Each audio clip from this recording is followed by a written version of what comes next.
Delayed Legacy is the true story of his father, a World War II fighter pilot, and the French town where he died just after D-Day.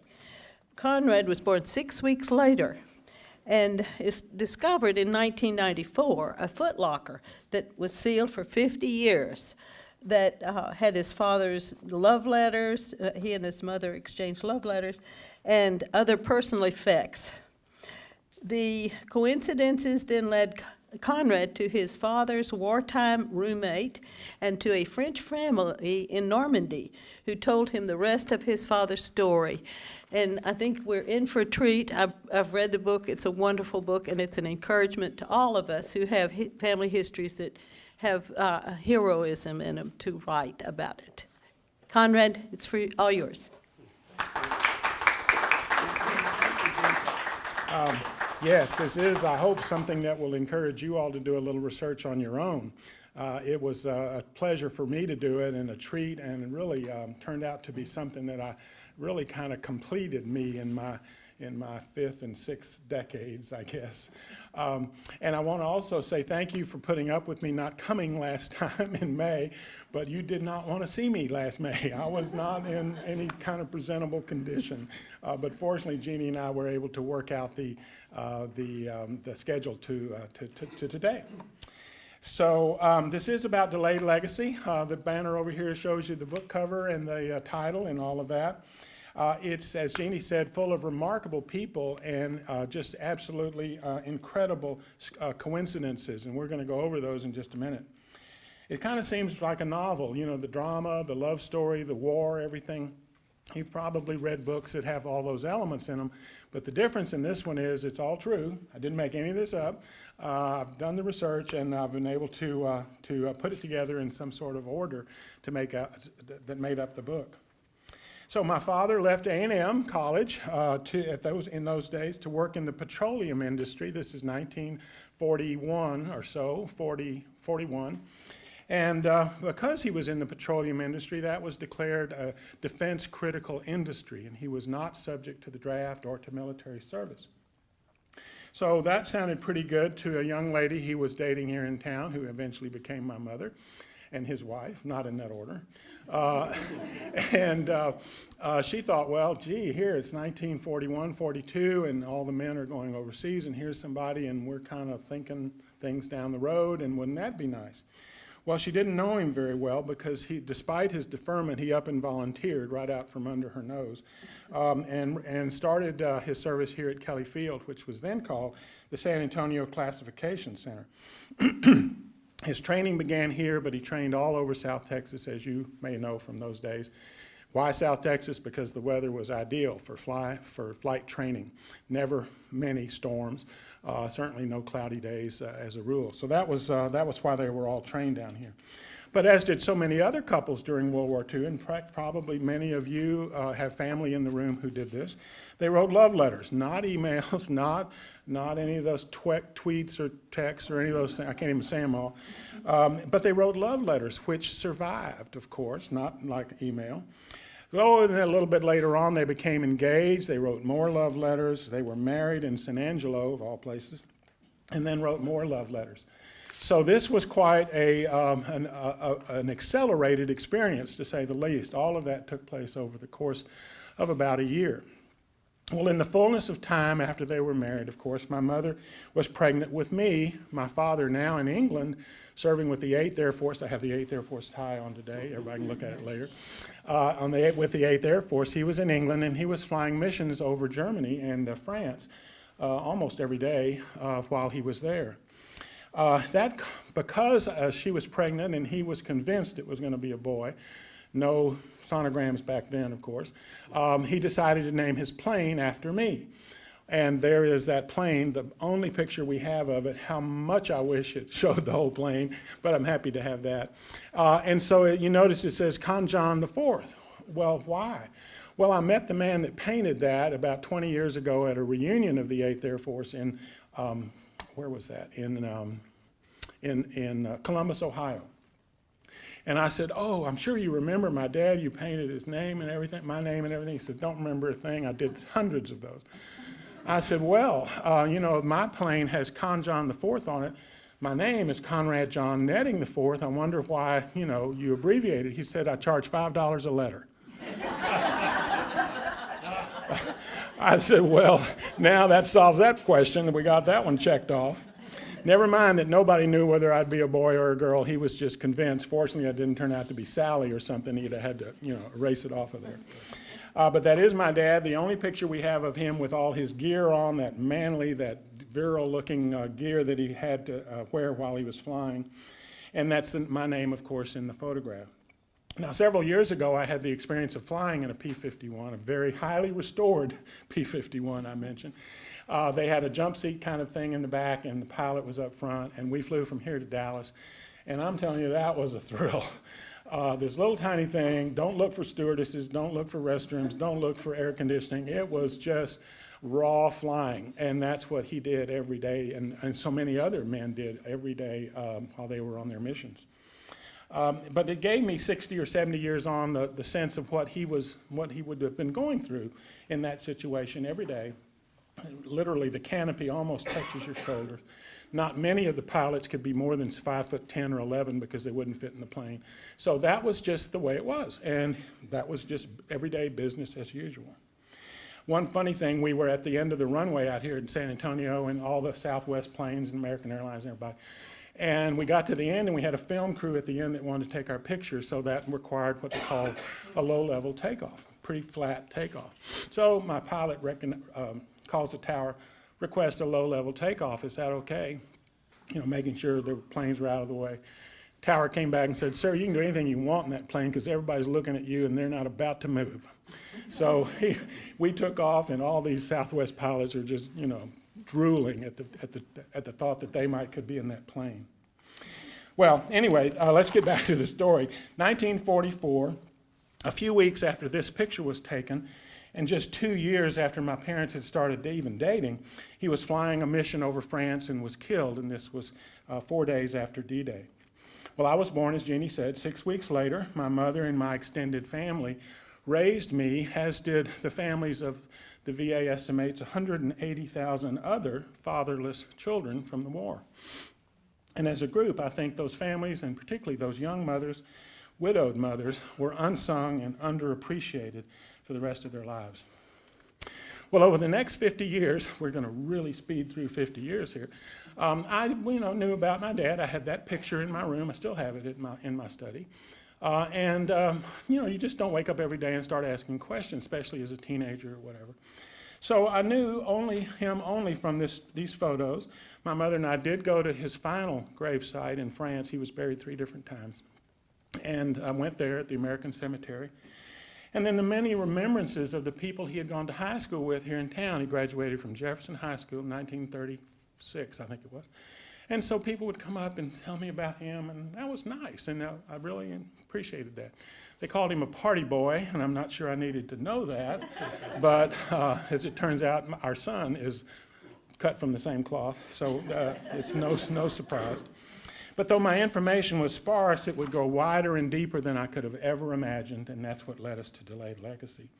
And like millions of other family stories from the war, my story includes those timeless themes of heroism and love and wartime, tragedy, and ultimately vindication. And like all stories, time deepens the wonder.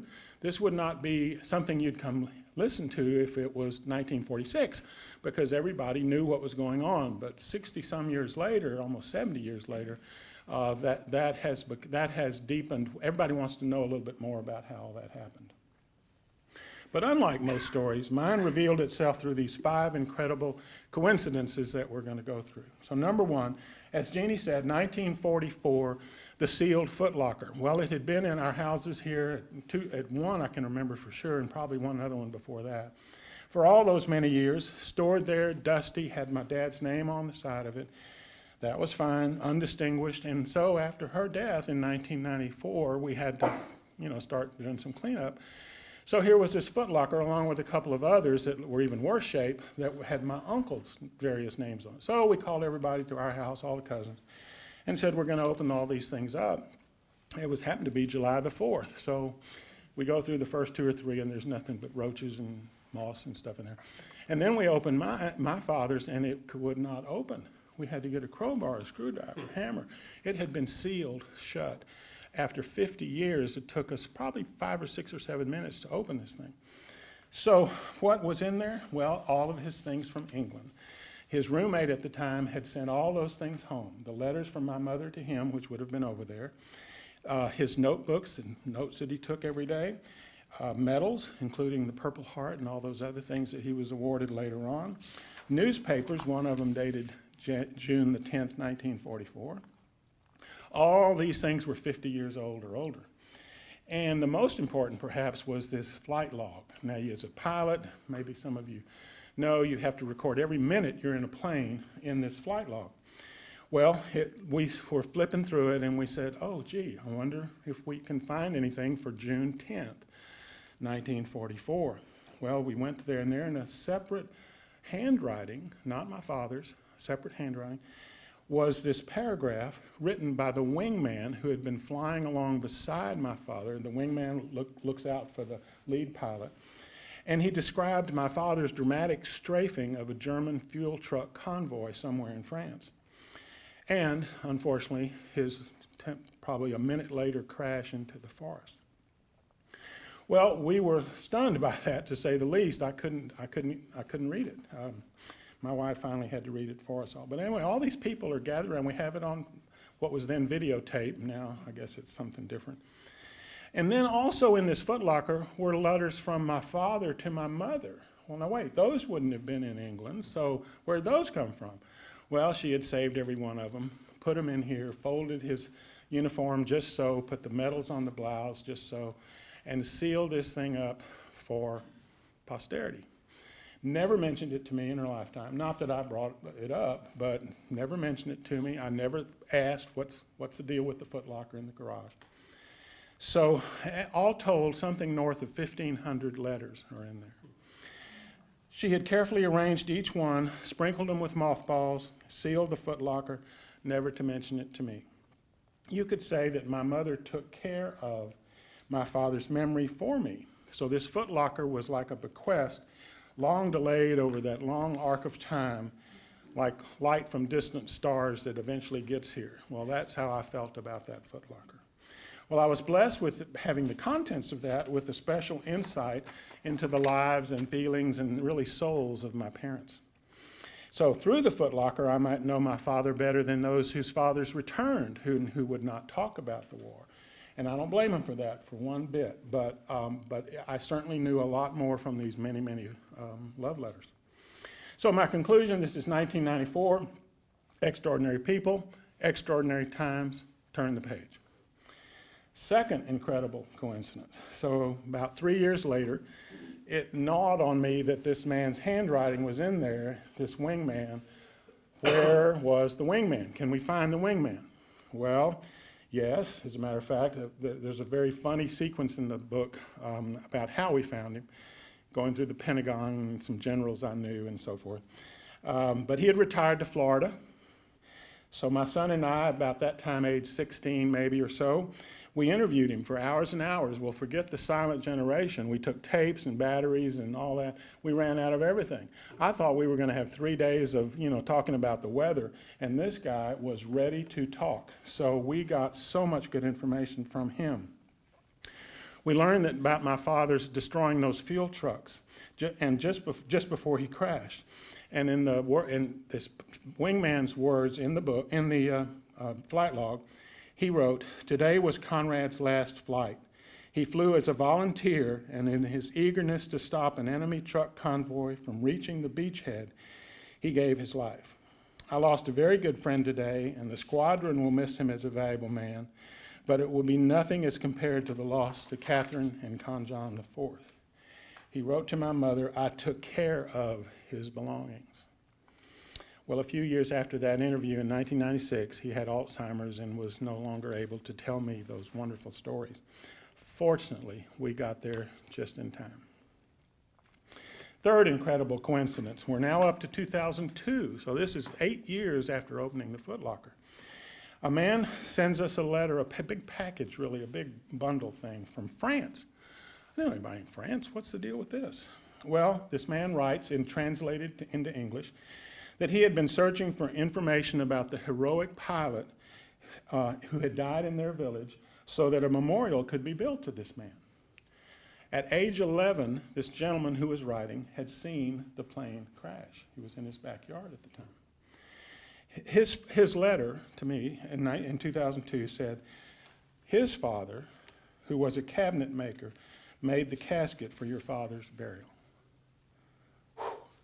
We are so grateful to this young man for fighting for a land that was not his own, and so sorry that he died far away from his homeland. He continued in this letter saying that his father, this cabinet maker, that day had recovered the body, built the coffin against German orders. Obviously, 4 days after D-Day, the Germans are all over France. They had organized a funeral at night. They buried him in their local cemetery, and they, as he said, we took care of your father. So my father, for that one moment in time, that one day, June 10th, was a hero to the French who knew that he had saved many of them and their neighbors and relatives from the certain death that those fuel trucks would convey. So beginning on June 10th, 1944, and continuing for 60 years up to that point, this tiny village had revered what they always referred to as the brave American pilot. And later told me when we were there, he was the only one from our village who died in the war. That's called adoption. If you need a word for it, it's called adoption.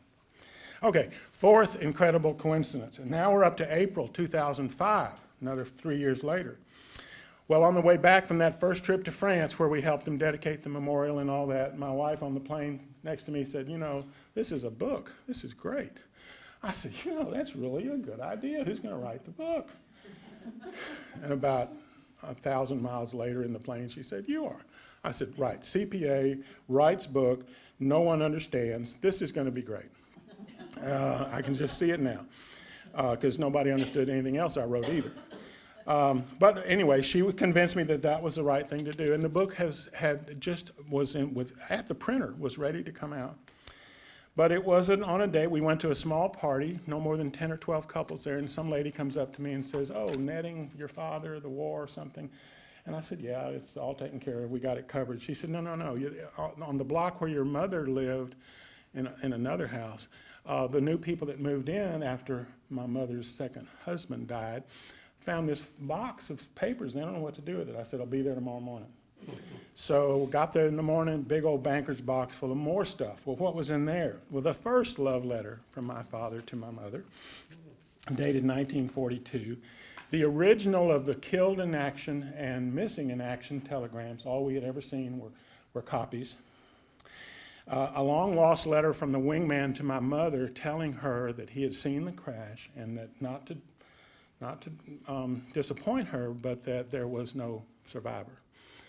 The Army, or the military, would not tell the widows for 6 months, even though the Army was sure what happened. But they wouldn't tell them for 6 months, almost to the day, so they could stay on the payroll, which was kind of nice, but on the other hand, kept you in suspense all that time. And in there was the negative of this photo. Well, we had a completely different cover set up, ready to go. When we had the negative, we could then put that on the cover. It was copyable. Very strange coincidences here.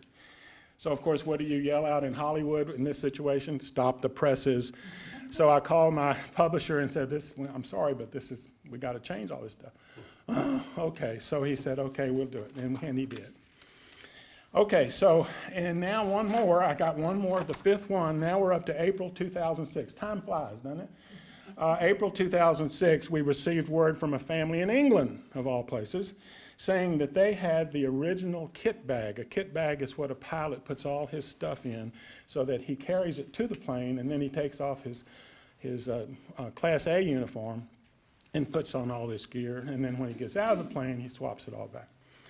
Well, they said they had the original kit bag that had been with my father when he died. Now, how in the world does that thing wind up in England, of all places? Well, they had used it for 60 some odd years to store blankets in, and now they wanted the rightful owners to have it back. Thanks to the internet, they were able to find us. So coincidentally, here's that word again, we were scheduled to be in England signing books at Air Force bases throughout the Midlands. And they said, we'll send this to you. And I said, no, we'll be there in 6 weeks. We'll come by and pick it up. Well, who could have thought that such a thing could happen? We went by there. They had this English meal that went on for 4 hours or something. And all the neighbors came, and there were balloons and all this stuff. And they had this big package and the big unwrapping of that kit bag. And here it is. Somewhere. This is what's called a kit bag, and they're still called that in some areas. And across the side there, you'll see his name. I'm getting away from the microphone, but you can see Conrad. It's got a fabulous copper zipper. It works better than the zipper on that thing right there that's not hardly 70 years old. So we went by and picked it up. This just added to the story. So guess what? Call the publisher. We have a new addition to the book. He said, sorry, it's already going to second printing, not much we can do about it. And I said, well, you know, what can you do about it? He said, well, there's about this much left on the back page of blank space. If you can get that story into that space, we'll add it. So we did. So it's in the second printing and subsequent printings of the book. So there they are. There are the 5 coincidences that we went through to get this book underway. So there's some remarkable people in there. I'd like to read a couple of excerpts. My remarkable father, of course, this volunteer in the middle of a war, Conrad III, he wrote a few wonderful words that could have been written by anybody in the war about what he thought the future might look like. This he wrote on February 25th, 1943, to my mother. Darling, there is something for us after this business is all over, and that's our love for each other. Surely we should be looking forward to the most marvelous future 2 people could hope for. Just you and me, with a house, 3 or 4 boys. Well, she didn't respond to that part. Something to come back to. Have you ever stopped to think about that? I hope that when this business is over, and I do come back, it will be more than just a case of coming back. I mean it this way, darling. I want to come back with a definite idea of stability, happiness, and above all, the love of our children, so closely akin to that of our love for each other that we will be a family in every sense of the word, together, working together, playing together, laughing and crying together, but always as one, each sharing the laughs and joys, the tears and disappointments of the other. I'm looking forward to the most marvelous future 2 people could hope for. Gosh, I love you. It's on every man's mind overseas. Every man's mind overseas. Well, what about that roommate that we finally tracked down? His name was Patteeu. If he had not had that unusual last name, Patteeu of all things, we would never have found him. But he had served beside my dad through 13 months of training, 1 month en route to England, 4 months of combat in the same room. This is the man we needed to talk to find out the other side of the story. So here are his words from my interview with him in 1996. I need a page turner up here. Page 92. Here we go. He said to me, for the rest of 1944, I had 5 roommates over 6 months. They all left. They're all gone. They didn't come back. I don't know what happened. You see, after Conrad went down, I wasn't keen on even knowing their names, and that was deliberate. I was afraid of getting too close because his death hurt enough already, and I didn't want it to happen again. Some didn't even last 2 weeks. One that I trained was there 2 days, and he died. That feeling of separateness lasts for about 60 years, not getting close to anybody. I don't want to be hurt anymore. There was no ending to being stationed overseas, and I was completely shocked when somebody called me and told me I was going home. I had a hard time getting my mind on it because nobody went home. Nobody ever went home. You just stayed there until one day you didn't come back. But I went home, and I looked around, and I said, why not Conrad? He has a wife back there. I have no one, absolutely nobody. I don't have a girlfriend. I don't have a parent. I don't have anybody. And I kept looking around the room. Now, that 2 paragraphs right there encapsulates the silent generation. They kept looking around the room, wondering, how did we get to this point? Well, you got to meet my mother. Robert and I were talking about her earlier. She's just as remarkable as the rest of them. She had written to my father daily for almost 2 years. After he was missing in action, she wrote in a journal, because of course the letters all came back with that funny hand on it, return to sender. She decided to keep a journal, and that lasted for 7 months until she got the official notification. In that journal, she hoped that he would have read that and be caught up on her various activities during that time, not least of which I would assume was my birth. And here is the latest entry in her journal from January 1945. Dearest Conrad, well, this will probably be the last time I shall ever write those beloved words, except perhaps to our son. Yes, I went to Corpus Christi on the 7th, and the next day Frances had word to call home. When she came out of the drugstore, I could see she was upset. I immediately thought her father was worse. I was driving, didn't say anything for a block or two. Then I asked if she would like to stop for some bread. She sort of dropped her head.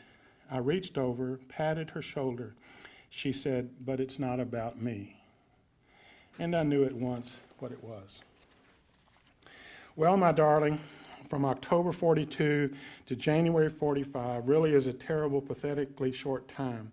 Yet the love you gave me, the happiness, the joy, could be copied in no one in a full lifetime. My dear, I'm saying goodbye to you today until we meet again. Please help me through the hard years to come. Help me do my best for our son. Help me keep alive your spirit by never being bitter. I need your help so much. You may be dead to others, but you will live forever in my heart. I hate to stop writing, for this is my last letter to you. Oh, my darling, how I love you. She was 21 years old, had a baby, and was widowed. Tough sledding. All right, so let's talk about this gentleman that went and rescued my father's body. His name was Louis Grandin. He was a cabinet maker, had been for many years, a remarkable Frenchman. He was about 50 during the war. This is the father of the gentleman that wrote to me. Here's his synopsis, or my synopsis, of what happened that fateful day of June 10th, 1944.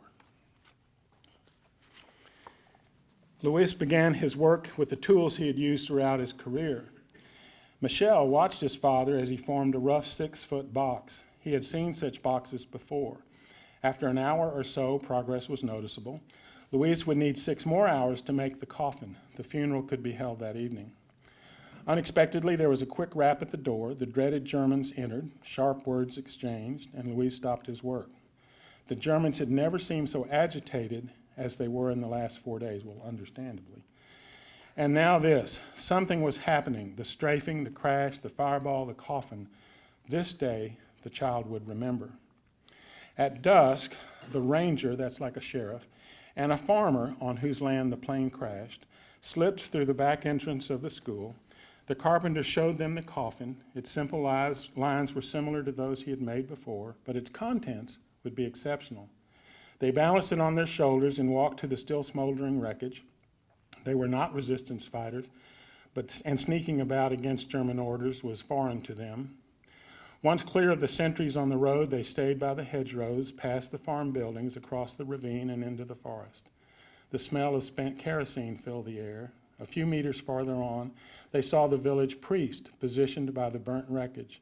Stepping across blackened trees down by the hurtling plain, they saw the body, barely recognizable as such. They put the body in the casket. The priest said the prayers and pronounced the blessing. May thy light perpetual shine upon him. May he and all the souls of the faithful departed rest in peace. And then finally, his son, Michel Grandin, the man that we have been to now 3 times, seems 3 or 4 times. We're going again this summer with our whole family over there. This was in France when we met him in 2002, when we were there for the dedication of the memorial to my father. Through his daughter as an interpreter, here were his answers to my questions.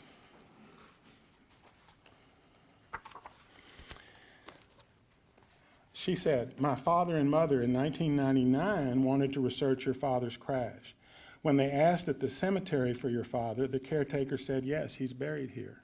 Question, "Did he remember my father's name for all that time?" She said, "My father just remembered only Conrad J. They didn't know the last name, Netting. It had been lost over the decades. It was just Conrad J." So did the caretaker find the name Netting? The caretaker took the first name, Conrad, and said, "Okay, we'll look for it." Then he said, "Yes, we have exactly what you're looking for, Conrad J. Netting. The date of death was the same as the crash date." So the first time your father heard Netting was in that cemetery? Yes. How did he feel? He was so excited, so satisfied. He didn't believe it in the beginning. He wanted to know your father's age, meet his family. It was a connection to the past, but also a search into the future. Why did he wait until 1999? He thought your father was taken back to the States, but he was still in France. So something had to click to get him interested in writing all these letters, these what do you call them, the Information Act, Freedom of Information Act letters.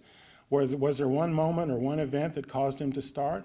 He had just heard others doing research, so he thought he'd do the same thing. How did you connect Netting to me in San Antonio? Well, he wanted me, the daughter, to search the internet. On one letter dated 1945 from the Army was the address of your mother in San Antonio. So I saw your name on the internet. I didn't know if it was the right family. So on just such slender notions, go to a cemetery, ask a question, our lives really, really changed. So you can understand why my role was to take care of this legacy.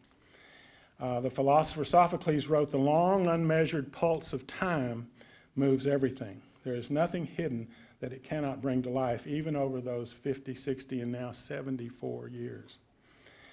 Behind Omaha Beach, that's the cemetery that you see on the newscast and all the presidents go through and all that stuff.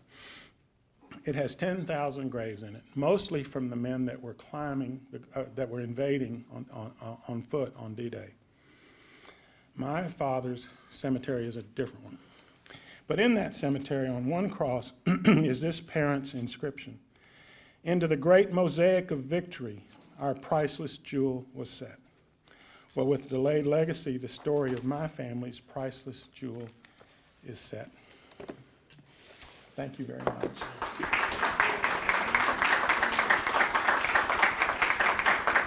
Thank you. I'd be happy to answer any questions or any further thoughts or anything that you might want to know about. Robert, yes, sir. Just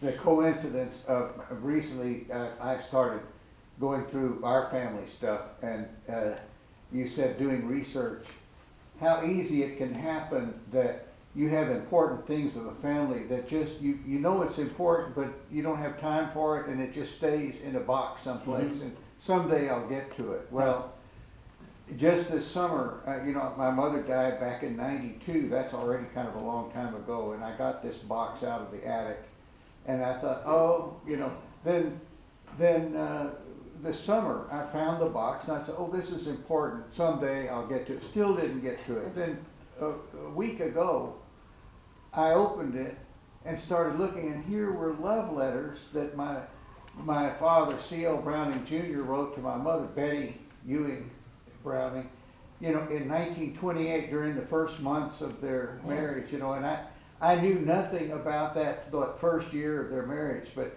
here, the letters, it's amazing how great handwritten letters are. The penmanship is great. Mm-hmm. The quality of the paper is great. Yeah. The paper was so good, I was able to take it to FedEx and make multiple copies, mm-hmm. two-sided.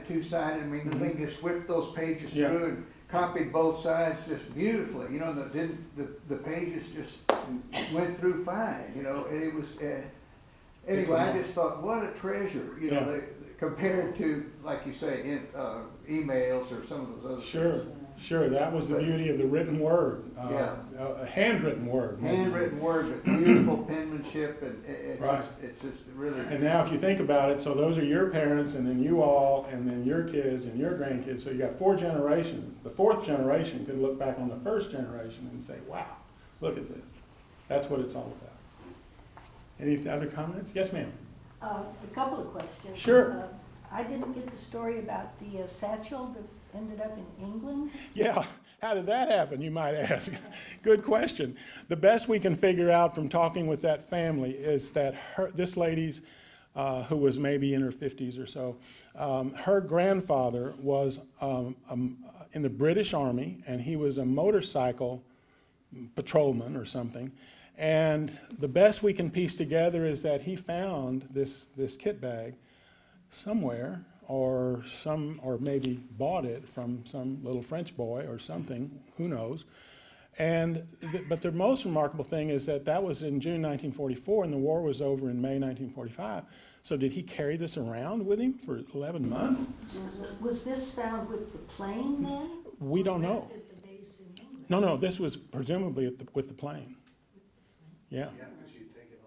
Yeah, it would be on the plane with him.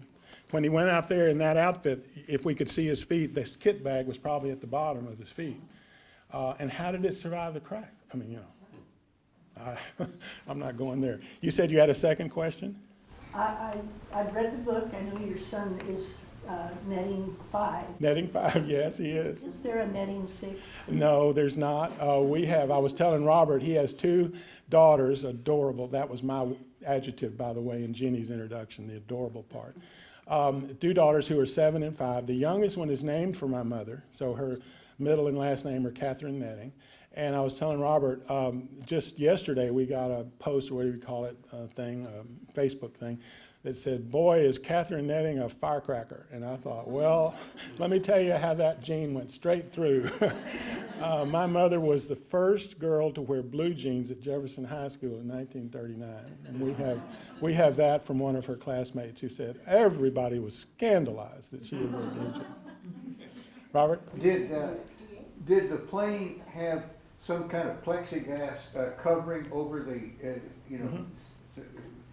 for protection from the air? It did. This is a Model B, this more than you want to know, but this is a Model B, P-51, which did not have the 360 canopy cover where they could look behind them and to the side and everything. It had the 3-sided one. Well, the Army quickly figured out, Army Air Corps, quickly figured out that wasn't a good deal. Yeah. So the Model D, Delta, had the wraparound canopy. And that's the one I flew in, was a D, not a B. But yes, they both had very tight canopies on them. Were they 1-seater or 2-seater? One. Just 1 seat? One seat. Now, they had some trainers, where the teacher could sit in the back, but very few of those. So you're a pilot and you actually flew? No. A client of mine owned, at the time, a fully restored P-51. And I told him that he was fascinated by the story, of course. And so I told him, hey, well, I've got an invitation to go talk to the museum up there on Love Field. I forget the name of it. And so looking forward to talking to at the time, this was now 15 years ago, there were a lot of still World War II vets, veteran pilots that were in that group. And I'm telling you, we had every TV camera you can imagine waiting at Love Field for us. And all these gentlemen were out on the top railing of this building, just drooling over this P-51, fully restored, pristine, repainted, beautiful plane with that unmistakable noise, that kind of motor thing. Doesn't sound like today's jets at all. And so anyway, we pulled up there and got out and were swarmed by these men. So no, I did not fly the plane. About how fast could they fly? 480 miles an hour. Oh my gosh, that's remarkable, man. The normal jet today that you fly, just the Southwest jet, is 490 miles an hour. Yeah. Wow, that's incredible. Yeah. No problem. These were the, as you'll read it in the book, but Erman Goering, who was the second guy under Hitler, stood on that vice chancellery in Berlin and saw a P-51 go over when they could go that far. The previous planes couldn't go that far. And when he looked up and saw it, and this is a quote, he said, "We've lost the war." And that was February of '44. So it lasted another 16 months or so. Yes, ma'am. You mentioned Love Field. My father took his initial flight training up at Love Field. Uh-huh. And I was kind of curious about that. The use of the word field. Yeah. Did it mean it was really an unpaved field? No. They all had runways, tarmacs, runways. They were all pretty well advanced. As you know, the Wright brothers are the early 1900s, so by 1940-something, they had this thing down pretty good. They didn't know how important it was going to be, but they had these little fields with maybe just one or two crossways runways in Hondo, in, of course, San Angelo, I mentioned, in the valley, Harlingen, what's the one? I said Hondo. Not Uvalde. Did I say Uvalde? Uvalde. All of these little towns had their own field, but it was some temporary buildings and real runways. Okay. Well, a lot of times people ask, what happened to your mother? Did she remarry? Well, I've already spilled the beans. Yes, she did remarry when I was 26 or 7, something like that, and was married for 20 years until she died, and that was a wonderful relationship. But before that, what happened? Well, as I said, I lived with my when I was born, I was living with my great-grandmother, grandmother, mother, 2 uncles, and me in a 2-bedroom house right over here on Ashby. If you're over by Allen's Flowers, it's just a stone's throw from Allen's Flowers. Anyway, she had to get a job, no daycares or anything, so she left me with my grandmother. And so she goes to this radio station and says, I've just had a baby and I think I can talk about babies on the radio. And they said, great, you have a half hour. So after one of those broadcasts, she came out and the gentleman was there buying advertising time at the radio station. And he said, I need you to come to work for me. And she said, what? Well, I've got this new product and I want you to launch it for me. She said, I don't have a college degree. I don't have barely a high school.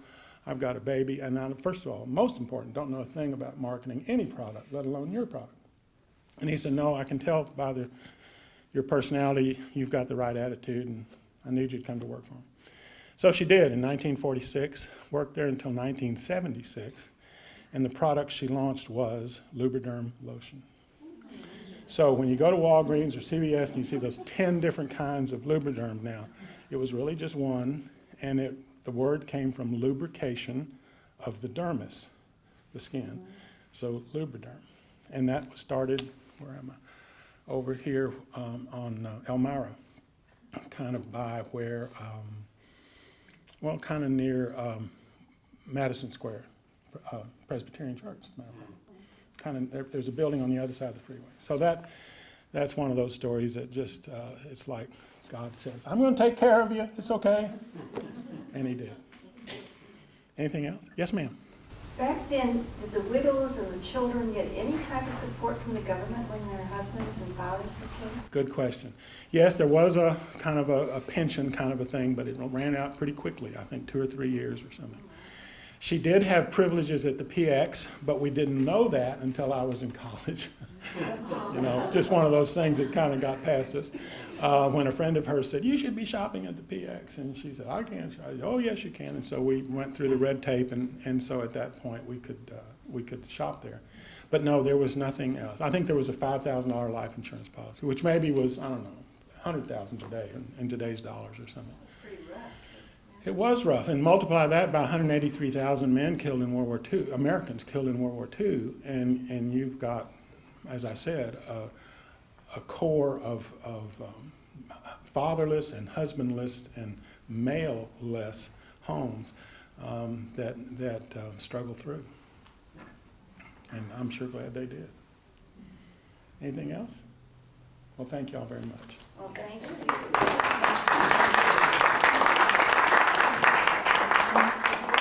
Beautifully written and very tenderly written. If you haven't read it, please read it. It's a lovely, beautifully written book. I have copies back here if you're interested. Thank you. Thank you very much. You're mighty welcome.